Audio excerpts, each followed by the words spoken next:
find out everything about what's going on with Greg and how he's managing to absolutely smash it online as in a newfound way as a super affiliate. So welcome along, Greg.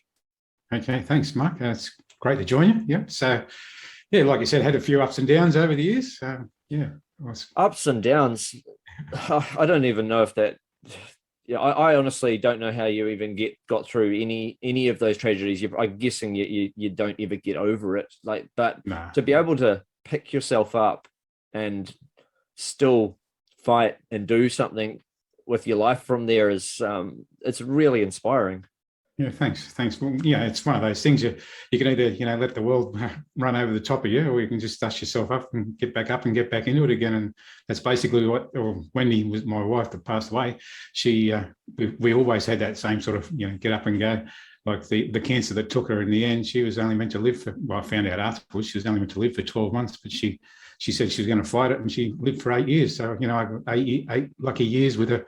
At the same time, yes, we had some financial hardships, and as you said, we lost the properties and almost lost businesses. And I did lose my first business 25 years ago, and that was kind of a bit of a lesson for me. And I grew and built up a pretty substantial property portfolio. And like I said, or like you said, got talked into doing a few things that were wrong, and sold a few things, and wow.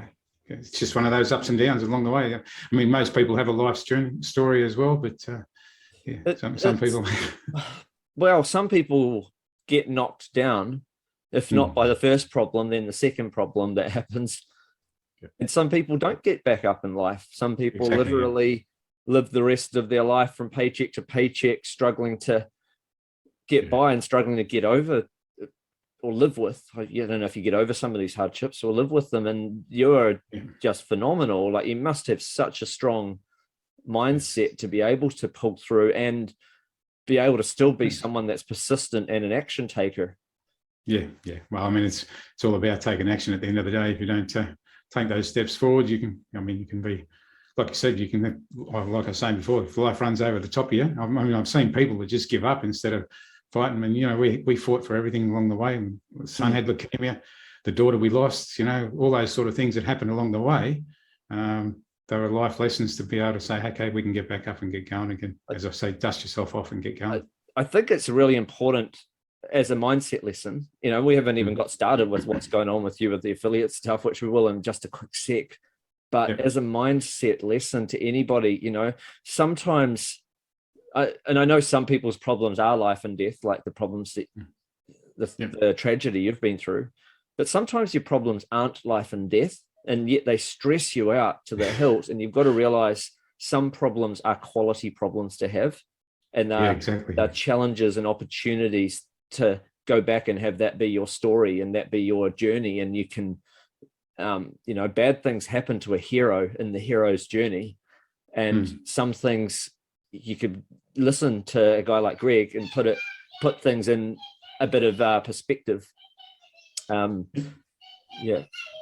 mean, we always looked at it from the other side of things. When we lost everything the first time, and we'd actually lost my daughter, and then 6 months later my son got leukemia.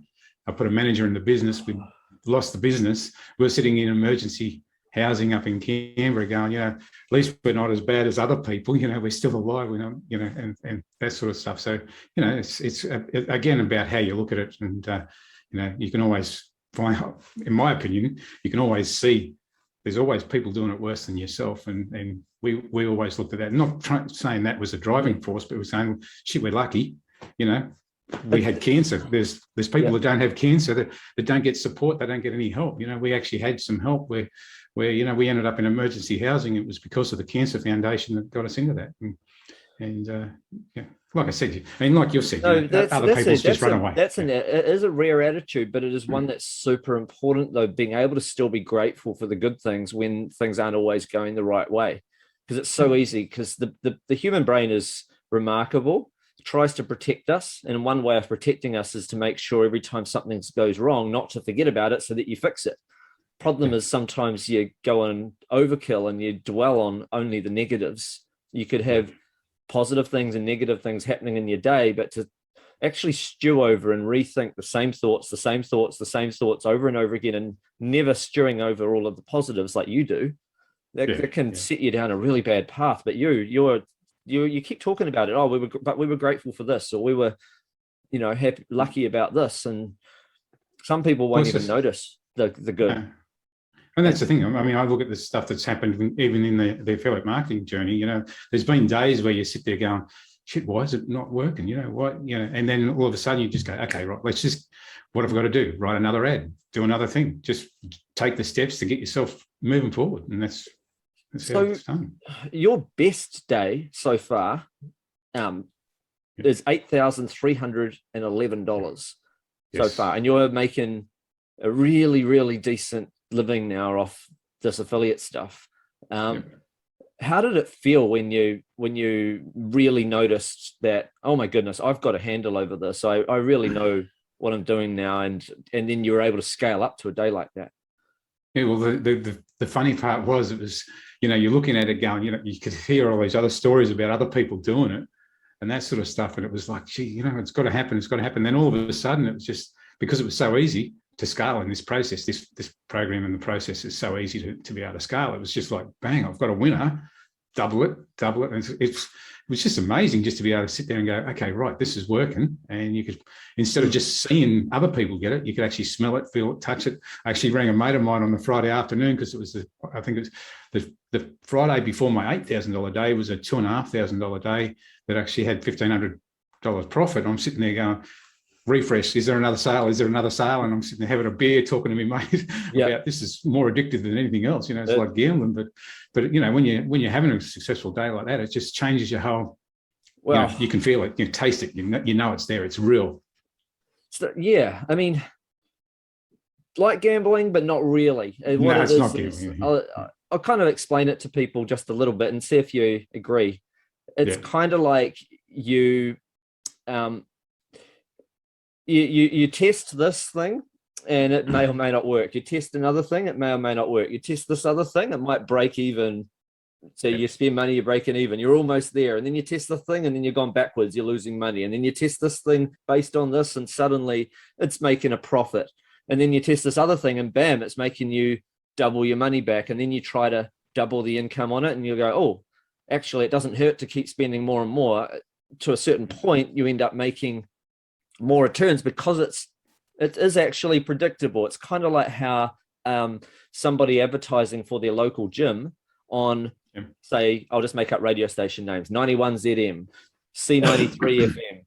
They advertise on the sports station, they advertise on the political news station, and they find that because they track which station, they track it by giving different coupons to different people who go through like 50% off if you quote the coupon, blah, blah, blah, blah, blah, when you turn up. And they find that when they advertise on the political station, for some reason, they make double their money back. They get double the money back from new gym members for every dollar they spend. And they only spent $1,000 on ads. Now they spent $5,000 and they find, oh, we get, what do you know? We're still making double our money back. It's not gambling. It's testing.